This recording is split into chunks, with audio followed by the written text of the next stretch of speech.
Welcome to my YouTube channel દર્શન ચાવડા સનાતન બ્લોગમાં આપનું હાર્દિક સ્વાગત છે।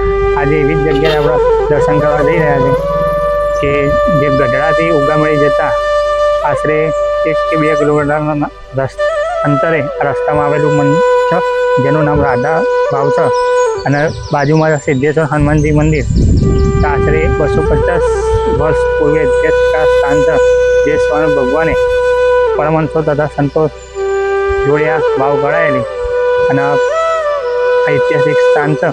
તો તમને પૂરેપૂરી માહિતી માટે આખો બ્લોગ છે ડિસ્ક્રિપ્શનની નીચે તમને મળી જશે, તો અવશ્ય જોવાનું ભૂલતા નહીં।